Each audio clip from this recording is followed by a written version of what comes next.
مصطفیٰ جان رحمت صلی اللہ تعالیٰ علیہ وسلم کے پیارے دیوانوں، آقائے کریم صلی اللہ تعالیٰ علیہ وسلم کے چاہنے والوں، ذرا سنیے اسلام میں بیٹی کا کیا مقام ہے۔ انسان کے گھر میں بیٹا بھی پیدا ہوتا ہے، بیٹی بھی پیدا ہوتی ہے۔ انسان اگر اپنے بیٹے کی شادی کر دیتا ہے جوان ہونے کے بعد، تو اللہ کے پیارے رسول صلی اللہ تعالیٰ علیہ وسلم نے یہ نہیں فرمایا کہ بیٹے کی شادی کرنے والے آدمی کو اللہ قیامت کے دن جنت کا حقدار بناتا ہے، لیکن بیٹی کے بارے میں مصطفیٰ جان رحمت صلی اللہ علیہ وسلم نے خوشخبری دی ہے۔ صحابہ کرام کا مجمع ہے، مصطفیٰ جان رحمت بیٹھے ہیں، صحابہ کو قرآن و حدیث کی تعلیم دے رہے ہیں۔ آقائے کریم صلی اللہ علیہ وسلم ارشاد فرماتے ہیں، اللہ نے جسے 3 بیٹیاں عطا فرمائی ہے، اگر وہ آدمی اپنی تینوں بیٹیوں کی پرورش کرتا ہے، علم دین کے زیور سے آراستہ پیراستہ کرتا ہے، دین اسلام کی تعلیم اپنی بیٹی کو دیتا ہے، اور جوان ہونے کے بعد اپنے بیٹی کا رشتہ مناسب گھر میں کر دیتا ہے، تو کل قیامت کے دن اللہ تبارک و تعالیٰ ان تینوں بیٹیوں کی شادی کی برکت سے تینوں بیٹیوں والے باپ کو جنت کا حقدار بنا دے گا، جنت عطا فرمائے گا۔ صحابہ کا مجمع تھا، ایک صحابی کھڑے ہوئے اور اس کیا، یا رسول اللہ نے جس کو صرف 2 بیٹیاں عطا فرمائی ہو، کیا قیامت کے دن وہ جنت میں نہ جائے گا؟ مصطفیٰ جان رحمت صلی اللہ علیہ وسلم ارشاد فرماتے ہیں، صحابی سنو، اللہ نے جسے 2 بیٹیاں بھی عطا فرمائی ہے، اگر وہ دونوں بیٹیوں کی پرورش کرتا ہے اچھے ڈھنگ سے اور دینی تعلیم سے آراستہ پیراستہ کرتا ہے، قرآن و حدیث کی تعلیم کا زیور اس کو پہناتا ہے، اور جوان ہونے کے بعد اگر باپ نے اپنے دونوں بیٹیوں کا رشتہ اچھے گھر میں کر دیا ہے، تو کل قیامت کے دن اللہ تبارک و تعالیٰ ان 2 بیٹیوں والے باپ کو بھی جنت کا حقدار بنا دے گا، جنت کا حقدار بنا دے گا۔ قربان جاؤ، خوش نصیب ہے وہ لوگ جن کو اللہ نے بیٹی کی دولت سے مالا مال کیا ہے، بلکہ جس کے گھر میں پہلے بیٹی پیدا ہو جاتی ہے شادی ہونے کے بعد، تو سمجھو پہلے بیٹی کے پیدا ہونے کی وجہ سے نبی کے گھر کی سنت ادا ہو جاتی ہے، کیونکہ ہمارے نبی کے گھر میں بھی سب سے پہلے بیٹی پیدا ہوئی ہے، لیکن لوگوں کا مزاج ایسا ہو گیا ہے، بیٹا پیدا ہو تو رسگلہ پہ رسگلہ، اب بیٹی پیدا ہو تو گلگلہ پہ بھی آفت ممتاز لائے جی۔ بیٹا پیدا ہو تو نہیں ہو پیسہ تو یہ قرضہ لے کے، پیسہ نہیں قرض دینے والا نہیں ہے تو بیوی کے حوصلے بند کی رکھ دے گا، پاسے بند کی رکھ دے گا، بجلی بند کی رکھ دے گا، پہنچی بند کی رکھ دے گا۔ بیٹا پیدا ہوا مٹھائی بانٹنا ہے، جلیبی سے کام چلا رہا ہے، بیٹا پیدا ہوا ہے معمولی بات ہے، جلیبی تو روزانہ کھلے ہوئے کرتے ہیں، آج رسگلہ کھلانے کا من کرتا ہے۔ بیٹا پیدا ہو تو رسگلہ پہ رسگلہ، اب بیٹی پیدا ہو تو گلگلہ پہ بھی آتے ہیں۔ حضرت کو بلا کے لے آئیں گے اور 3 دن پہلے کی جلیبی لا کے سامنے میں رکھ دیں گے، حضرت فاتحہ کر دیجیے۔ کیوں ٹینشن میں ہے؟ جب ٹینشن میں ہے تو فاتحہ کہاں کر، کیا کہے کہ وہ بیٹی پہلے تھی، اللہ نے پھر بیٹی عطا کر دیا ہے۔ نادان، تجھے معلوم نہیں ہے، تو اپنی بیٹی کو نہیں کھلاتا ہے، تو ایک ذریعہ ہے، تیرا ہاتھ ایک ذریعہ ہے، تیری کمائی ایک ذریعہ ہے۔ اللہ تبارک و تعالیٰ ارشاد فرماتا ہے، لا تقتلوا اموالکم اولادکم خشیۃ املاق، اپنے بچوں کو مفلسی کے ڈر سے مت مارو، مت قتل کرو۔ تم یہ سوچو کہ تم اپنے بچوں کو کھلاتے ہو، تم اپنی بچیوں کو کھلاتے ہو۔ قرآن اعلان کرتا ہے، نادان، تجھے معلوم نہیں ہے وہ اللہ ہے جو تمہارے بچے بچیوں کو بھی کھلاتا ہے، اور وہ اللہ ہے جو تمہارے بچے بچیوں کے صدقے سے تجھے بھی کھلا پلا دیا کرتا ہے۔ تو اللہ تجھ کو بھی کھلاتا ہے، اللہ تیرے بچوں کو بھی کھلاتا ہے، تو خود نہیں کھاتا ہے، کھلانے والا اللہ ہے۔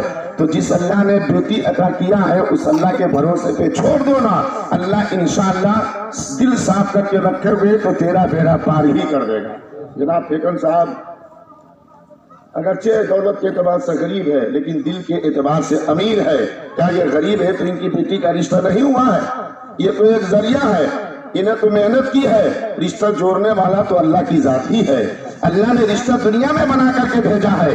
وارکب صحابی نے پوچھا، یا رسول اللہ، 2 بیٹی والا باپ جنتی ہوگا کہ نہیں؟ نبی فرماتے ہیں، جس کو اللہ نے 2 بیٹیاں عطا فرمائی، اگر اس نے اپنی دونوں بیٹیوں کی پرورش کی اور جوان ہونے کے بعد اچھے گھر میں رشتہ کر دیا، کل قیامت کے دن اللہ تبارک و تعالیٰ اسے بھی جنت کا حقدار بنا دے گا۔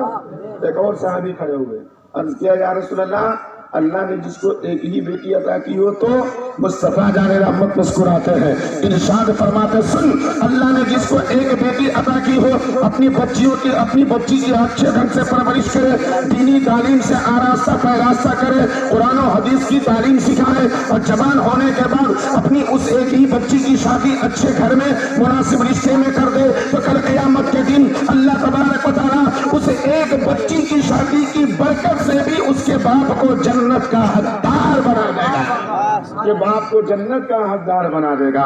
मुस्तफा जाने रहमत सल्लल्लाहु अलैहि वसल्लम के प्यारे दीवानों, आका करीम सल्लल्लाहु अलैहि वसल्लम के चाहने वालों, जब इतना एक सहाबी ने कह दिया तो उस मजमा से एक और सहाबी खड़े हो गए। बेटी तो बहुत बड़ी जात है, बेटी तो अजमत और फजीलत वाली जात है, अरे बेटी होने की तमन्ना कोई कर ले तो अल्लाह ताला उसका बेड़ा पार करना, बहुत बड़ी जात है बेटी।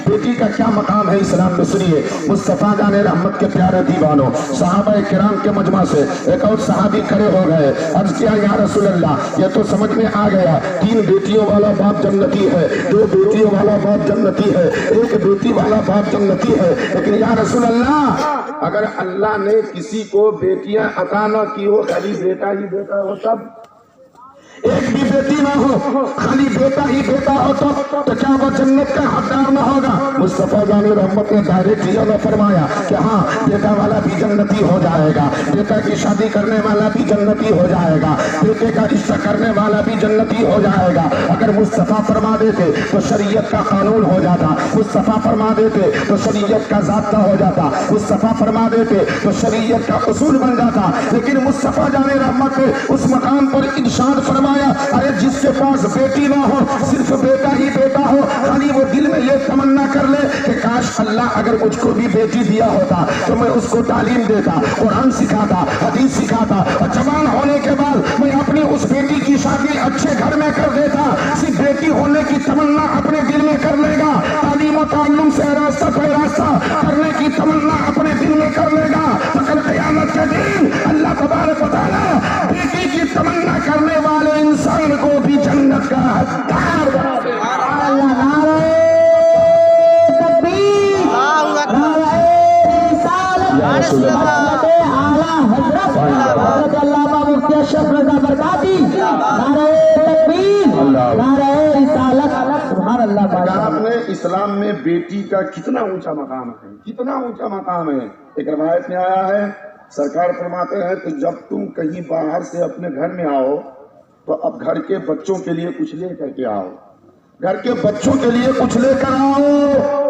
मुस्तफा जाने रहमत के प्यारे दीवारों, फिर नबी फरमाते हैं जब बाहर से आ रहे हो अपने घर में और घर के बच्चों के लिए कुछ लेकर के आ रहे हो, और जैसे ही अपने घर में दाखिल हो रहे हो, तेरी बेटी भी तेरे सामने मांगने के लिए आ जाए, तेरा बेटा भी तेरे सामने मांगने के लिए आ जाए। देखो नबी ने किस कदर मोहब्बत करने की तालीम दी है और बेटी के मकाम को कितना बुलंदो बाला फरमाया है। आका फरमाते हैं बाहर से घर में आने के बाद तेरा बेटा भी तेरे सामने आ जाए, तेरी बेटी भी तेरे सामने आ जाए, और जो सामान तेरे पास है पहले अपने बेटे को मत दो, तेरी बेटी तेरे सामने आ गई, बेटे को साइड में रख दो, पहले बेटी को दे दो।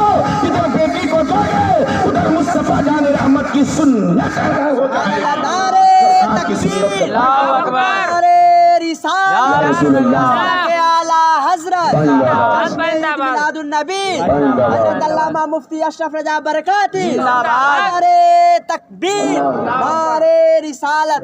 अल्लाह तबारक व तआला तुम्हें मुस्तफा की सुन्नत करने की अदा करने के फैज़ानो करम से माला माल फरमा रहे। देखिए यहाँ पर भी कितना ख्याल किया गया बेटी का, पहले बेटी को दो, बेटे को किनारे में रखो, जब बेटी को दे दो उसके बाद अपने बेटे को दिया करो।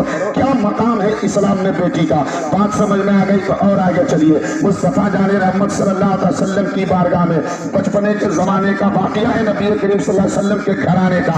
आपका एक नवासा हजरत इमाम हुसैन भी है और आपका एक बेटा हजरत इब्राहिम रज़ियल्लाहु ताला अन्हु भी है। हजरत इमाम हुसैन जो आपका नवासा है, आपकी बेटी का बेटा है, हजरत फातिमा का बेटा है, वो भी आपकी बारगाह में मौजूद है। और आपका लख्ते जिगर, नूरे नजर, पारा कल्ब, आपके दिल का टुकड़ा, आपका प्यारा बेटा हजरत इब्राहिम रज़ियल्लाहु ताला अन्हु भी आपकी बारगाह में है। दोनों नबी नबी की बारगाह में मौजूद है। एक तरफ आपका बेटा इब्राहिम है, दूसरी तरफ आपकी बेटी का बेटा यानी आपका प्यारा नवासा हजरत इमाम हुसैन है। जिब्रील नबी की बारगाह में हाजिर आते हैं, सलाम पेश करते हैं। मुस्तफा जाने रहमत सलाम का जवाब देते हैं। इरशाद फरमाते हैं, जिब्रील अभी क्यों आए हो? हजरत जिब्रील अलैहिस्सलाम नबी की बारगाह में अर्ज करते, या रसूल अल्लाह, अल्लाह ने आपकी बारगाह में हमको भेजा है। ये जो दोनों साहिबजादे आपकी बारगाह में मौजूद है ना, इनमें से एक आपका बेटा है और एक आपका नवासा है, एक हुसैन है और दूसरा जो है इब्राहिम है। इब्राहिम आपका बेटा है, हुसैन आपका नवासा है। अल्लाह तबारक व तआला ने इरशाद फरमाया है, मेरे नबी की बारगाह में जाओ और पूछना मेरे नबी से, मेरे नबी का दिल जिसको चाहे अपने पास रख ले और जिसको चाहे मेरा नबी उसको मेरी बारगाह में भेज दे। आप इजाजत दीजिए मैं किसकी रूह कब्ज करूं? या रसूल अल्लाह, आप इजाजत दीजिए, किसकी रूह आप कब्ज करवाना चाहते हैं? आप अपने बेटे की जान पेश करना चाहते हैं या अपने नवासे की जान पेश करना चाहते हैं? कुर्बान जाओ। अरे बेटी से मोहब्बत तो बहुत बड़ी बात है, बल्कि बेटी के औलाद से भी मोहब्बत करना नबी की सुन्नत है। नवासे नवासी से बेटी से मोहब्बत तो बहुत बड़ी बात है, बेटी की औलाद से भी मोहब्बत करना नबी की सुन्नत है। मुस्तफा जाने रहमत के प्यारे दीवानों, उस मकाम पर देखो मुस्तफा जाने रहमत ने कितना ज्यादा ख्याल किया है। नबी एक मर्तबा अपने प्यारे बेटे की तरफ हजरत इब्राहिम की तरफ देख रहे हैं और एक मर्तबा इमाम हुसैन की तरफ देख रहे हैं। नबी समझ गए कि इन दोनों में से एक की जान जाने वाली है, लेकिन इख्तियार मुझको दिया है, मैं जिसको चाहूंगा बचा लूंगा और जिसको चाहूंगा कुर्बान कर दूंगा। समझ में नहीं आता है क्या किया जाए। एक नजर अपने प्यारे बेटे इब्राहिम को देखते हैं और एक नजर अपने नवासे हजरत इमाम हुसैन को देख रहे हैं। फिर नबी फैसला फरमाते हैं, अगर मैं इब्राहिम को दे रहा हूं तो तकलीफ मुझको होगी, अफसोस मुझको होगा, गम मुझको होगा। अगर जब मेरी बेटी को भी गम होगा कि उसका भाई कुर्बान हो रहा है, लेकिन उतना गम नहीं होगा जितना गम मुझको होगा। लेकिन अगर मैं अपने नवासे को दे रहा हूं, हुसैन को दे रहा हूं, हुसैन की जान को कुर्बान कर रहा हूं, तो जितनी तकलीफ फातिमा को होगी उससे ज्यादा तकलीफ मुझको होगी। जितना दुख फातिमा का होगा एक तो हुसैन के जाने का दुख होगा, एक फातिमा के दुख का दुख होगा, एक फातिमा की तकलीफ की तकलीफ होगी। अगर हुसैन को दे रहा हूं तो फातिमा को भी तकलीफ होगी, मेरे दिल को भी चोट पहुंचेगी, फातिमा को भी दुख होगा, मेरे दिल को भी दुख होगा। नबी करीम ने आखिर फैसला यह फरमाया, अपने नाती को बचा लेता हूं, बेटे को कुर्बान कर देता हूं। उस वक्त आका करीम ने जिब्रील से फरमाया, जाओ अल्लाह की बारगाह में मेरी तरफ से अरीज़ा पेश कर देना कि अल्लाह की कायनात, तेरे नबी ने ये कहा है कि आज पूरी दुनिया वाले गवाह हो जाए, मैंने अपनी बेटी के बेटे हुसैन पर अपने प्यारे बेटे को कुर्बान कर दिया। सुभान अल्लाह, नारे तकबीर, नारे रिसालत, मसलक आला हजरत अल्लामा मुफ्ती अशरफ रज़ा बरकाती, नारे तकबीर, नारे रिसालत। जाओ कह देना हुसैन को छोड़ देने के लिए इब्राहिम को अपनी बारगाह में बुला लेने के लिए मैं अपने बेटे को दे रहा हूँ, नवासे को बचा रहा हूँ। क्यों? इसलिए कि अगर नवासे को दे रहा हूँ तो फातिमा को चोट पहुंच रही है, फातिमा को तकलीफ पहुंच रही है और फातिमा तो मेरे जिगर का टुकड़ा है। मैं अपनी तकलीफ को बर्दाश्त कर सकता हूँ, फातिमा की तकलीफ को बर्दाश्त नहीं कर सकता, फातिमा के गम को बर्दाश्त नहीं कर सकता, फातिमा के अफसोस को बर्दाश्त नहीं कर सकता। अरे आज से 1400 बरस पहले मुस्तफा जानी रहमत ने अपने प्यारे बेटे इब्राहिम को अपने प्यारे नवासे इमाम हुसैन के ऊपर कुर्बान करके पूरी दुनिया वालों को पैगाम दे दिया। अरे बेटी की औलाद के लिए अपने बेटे को कुर्बान कर देना ये नबी पाक की सुन्नत का नाम है। या रसूल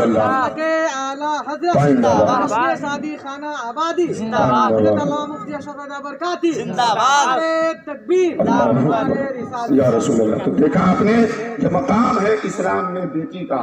हजरत आयशा सिद्दीक़ा रज़ियल्लाहु ताला अन्हा ये नबी करीम सल्लल्लाहु अलैहि वसल्लम की सबसे प्यारी, सबसे चहीती और सबसे ज्यादा इल्म वाली बीवी है।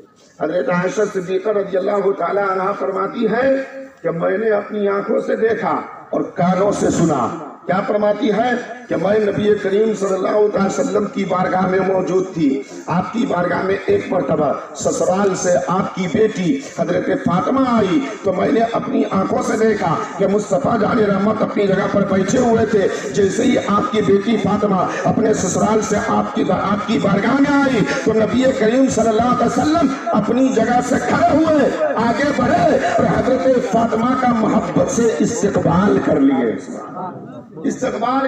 آگے بڑھ کر آقا اگر چاہتے تو وہیں پہ کھڑے ہو کر فاطمہ کا انتظار کرتے کہ فاطمہ آئی ہے تو میرے ہی پاس نہ آئے گی, میں باپ ہوں, مجھ سے نہ ملنے کے لیے آ رہی ہے. لیکن نبی کریم صلی اللہ علیہ وسلم کھڑے ہوئے, آگے بڑھے, حضرت فاطمہ کا ویلکم کیا, استقبال کیا. اور حضرت عائشہ فرماتی ہے آقا کریم صلی اللہ علیہ وسلم حضرت فاطمہ الزہرا رضی اللہ تعالی عنہا کو لے کر اپنی جگہ پر آئے, اور جگہ پر آنے کے بعد نبی جس جگہ پر بیٹھے تھے اسی جگہ پر اپنی پیاری بیٹی حضرت فاطمہ کو محبت سے بیٹھا دیا. ارے جس جگہ پر نبی کا قدم مبارک پر جائے اس جگہ کی خاک اور مٹی کو اپنی آنکھوں کا سرما بنانے کے لیے تمام فرشتوں کے سردار حضرت جبریل بھی بے قرار رہا کرتے تھے. آج دیکھو نبی آگے بڑھے, اپنی پیاری بیٹی فاطمہ کا استقبال کیا اور اپنی جگہ پر لا کر بٹھا دیا. اور اتنا ہی نہیں, یہ تو حضرت عائشہ نے دیکھا اور سنا. کیا وہ سنیے, حضرت عائشہ فرماتی ہے یہ تو میں نے اپنی آنکھوں سے دیکھا اور میں نے جو سنا نبی کریم صلی اللہ علیہ وسلم کو فرماتے ہوئے, ذرا تم بھی محبت سے سنو, عقیدت سے سنو, ایمان مچل جائے گا. جو بیٹی والا باپ ہے اس کی دل کی دنیا میں ہریالی پیدا ہو جائے گی. حضرت عائشہ فرماتی ہے سنو, صحابہ کرام کا طریقہ رہا کرتا تھا کہ جب مصطفیٰ جان رحمت سے اپنے پیارے آقا سے صحابہ کچھ مانگتے تھے, سوال کرتے تھے یا کسی چیز کے بارے میں پوچھتے تھے تو پوچھنے سے پہلے, سوال کرنے سے پہلے, مانگنے سے پہلے ادب کے تقاضے سے, احترام کے تقاضے سے اور تعظیم و توقیر کے لیے صحابہ سب سے پہلے کہتے تھے فداکا امی و ابی یا رسول اللہ, اے اللہ کے رسول آپ پر میرے ماں باپ قربان ہو جائے. یہ کون کہتے تھے؟ صحابہ. یہ نبی کی بارگاہ میں ادب کے تقاضے سے کہتے تھے. حضرت اب اتنا سمجھ لیے تو سنیے, حضرت عائشہ صدیقہ رضی اللہ تعالی عنہا فرماتی ہے یہ سارا واقعہ تو میں نے اپنی آنکھوں سے دیکھا اور میں نے جو سنا ہے اے دنیا والے تم بھی سنو. نبی کریم صلی اللہ علیہ وسلم اپنی پیاری بیٹی فاطمہ کو اپنی جگہ پر لا کر بیٹھا دیتے اور محبت سے حضرت فاطمہ کو دیکھنے لگتے اور دیکھتے دیکھتے اللہ کے پیارے رسول فرماتے فدا کے امی و ابی یا فاطمہ, اے فاطمہ آج تجھ پر تیرے نبی کے ماں باپ قربان ہو جائے, تجھ پر تیرے ابا کے ماں باپ قربان ہو جائے. یہ نبی کریم صلی اللہ علیہ وسلم کا فرمان ہے. یہی تو میں بتانا چاہتا ہوں کہ اسلام میں بیٹی کا مقام کتنا اونچا ہے, بیٹی کا مرتبہ اور بیٹی کا درجہ کتنا اونچا ہے. شریعت نے اس بات کا خیال رکھا ہے. آپ کے پاس 1 بیگھہ زمین ہے تو ہاں یہ دوسری بات ہے کہ بیٹے کو آپ کی جائیداد سے بیٹی کا دوگنا حصہ ملے گا. 1 لاکھ روپیہ چھوڑ کر آپ جا رہے ہیں اور 2 بیٹی 1 بیٹا چھوڑ کر جا رہے ہیں تو 50,000 روپے کا حقدار آپ کا بیٹا ہوگا اور 25,000 روپے کا حقدار آپ کے دونوں بیٹیاں ہوں گی. اسلام نے مرد کو عورت کا 2 گنا عطا فرمایا ہے. یہ کہیں نہیں فرمایا اسلام نے جب شادی کر دو تو تمہارے سر کا بوجھ ختم ہو گیا. آدمی کہتا ہے کہ ہم زندگی بھر کے رونے سے ایک کے مرتبہ رونے بہتر سمجھتے ہیں کہ جو کچھ بھی دینا ہوگا شادی میں دے دیں گے, اس کے بعد پھٹی کوڑیوں نہیں دیں گے. ٹھیک ہے بھائی, لکھا ہوا کہ شادی میں دے دو, شادی کے بعد تمہارے گھر پہ اچانک تمہاری بیٹی کو ضرورت پڑ گئی, اب پیسہ تمہارے پاس ہے بھی پھر بھی نہیں دو محبت سے دو بیٹی کو. جب تک تمہارے جسم میں جان ہے اپنی بیٹی کے اوپر اپنے روپیہ پیسہ نشاور کرتے جاؤ. اب ایسا نہیں کہ داماد کو بیٹھا کر کے دانے دانے پہ لکھا ہے کھانے والے کا نام, اور ایسا داماد خدا نہ خواستہ کسی کو مل نہ جائے کہ گھر کی کوٹھی پہ لکھا ہے داماد جی کا نام. ایسا داماد بھی نہیں ملنا چاہیے, ہے کہ نہیں؟ تو بیٹی سے محبت کیجئے, بیٹی کو دیجئے. شادی کرنے کے بعد آپ کا بوجھ, آپ کی بیٹی کی ذمہ داری آپ کے سر سے ختم نہیں ہوئی ہے, بلکہ جب تک آپ کے جسم जिसमें जान बाकी है, आपकी बेटी को आपसे मांगने का हक है और आपको अता करने का हक है और आपको देने का हक है। आपके बेटे को दखलंदाजी करने की जरूरत नहीं है और दखलंदाजी करने का कतई उसको मजाज नहीं है, वो मजाज नहीं उसको है। शरीयत ने इस बात की इजाजत उसको नहीं दी है। आप अपनी दौलत से जब चाहे 200, 400, 1000, 2000, 5000, 10,000 अपनी बेटी को देना चाहते हैं तो देते रहिए। बेटा चाहे मुंह फुलाए, चाहे कान फुलाए, चाहे नाक फुलाए, अब वो फुलेबे करेगा तो क्या, ऐसा लगता है जैसे वही अरज करके रख दिया है। कमाई आपकी, दौलत आपकी, मेहनत आपकी, मशक्कत आपकी। और कोई बेटा इतना ना अनजान होता है कि आदमी अपनी बेटी को मोहब्बत से देखता है तो फूल के गुलगुल्ला हो जाता है, अलग कर देता नहीं। कितना अफसोस की बात है, बताइए। ये सब नहीं होना चाहिए। बेटी का मकाम इस्लाम में बहुत बुलंद है।